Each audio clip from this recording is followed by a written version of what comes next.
Hola, me llamo Inti y en este video voy a explicar qué es la pragmática. Nosotros hacemos uso del lenguaje diariamente, pero sin darnos cuenta de los mecanismos ocultos que existen por detrás del lenguaje, los principios que hacen con que funcione la comunicación. Las palabras significan por sí mismas, pero en la comunicación se precisa algo más que un intercambio de significados. Pensemos en la diferencia que existe entre preguntar ¿qué quiere decir esa palabra? Y ¿qué quieres decir con esa palabra? En el primer caso, se está planteando la duda sobre la información del lenguaje y para solucionar este problema usaremos el diccionario.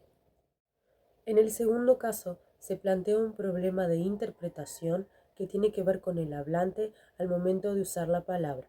Se pregunta por el significado que se debe interpretar dependiendo del contexto en que se emplee, y es aquí que surge la pragmática.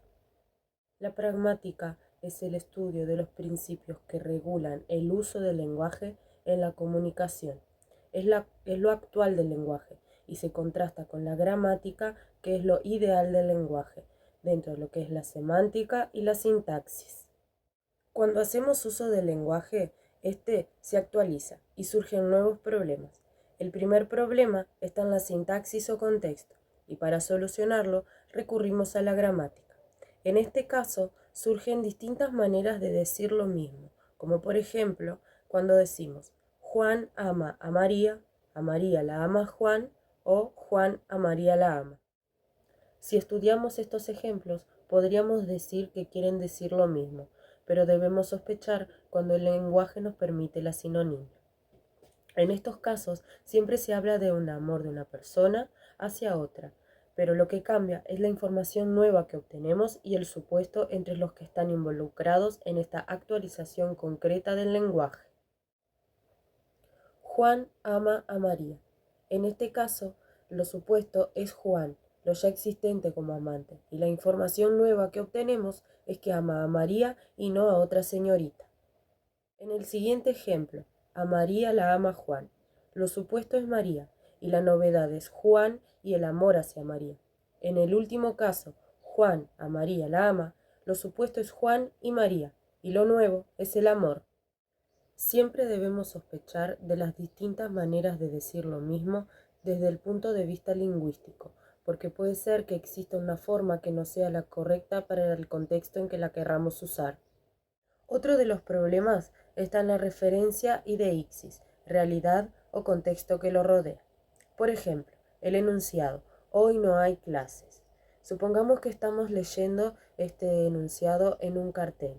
Nosotros manejamos un concepto de lo que es hoy y de lo que es no hay clases. Pero ¿cómo sé que este hoy es del día de la fecha que lo estoy leyendo y no de un día anterior? Para solucionar esta duda es aquí que surge la realidad o contexto.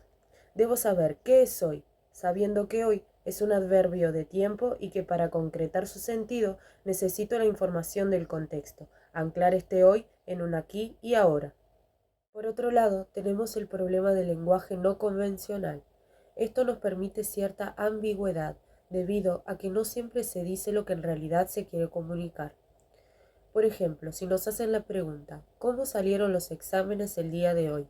Y nuestra respuesta es que los exámenes tuvieron un resultado dentro de lo esperado. En este caso, no se está hablando de manera directa, se está forzando esta convicción. Hablemos de la teoría de los actos de habla, que es realizar un hecho mediante la emisión de un enunciado, como por ejemplo insultar, prometer, advertir. Los enunciados se dividen en dos tipos diferentes, son los constatativos y realizativos. Los constatativos tienen una información que se puede constatar, una verdad o una falsedad. Los realizativos implican realizar una acción y no describen ni verdad ni falsedad, y no cualquier emisor puede emitir este enunciado.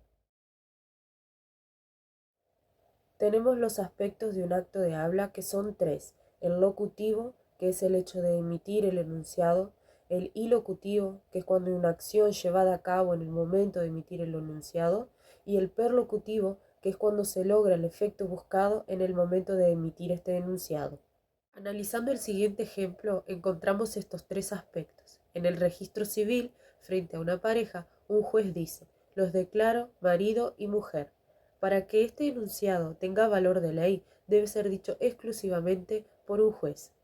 El primer aspecto es el locutivo, que es el hecho de emitir este enunciado. El segundo es el ilocutivo, que es severar que los declara marido y mujer. El perlocutivo es el hecho de que esta pareja en particular es un matrimonio a partir de este momento.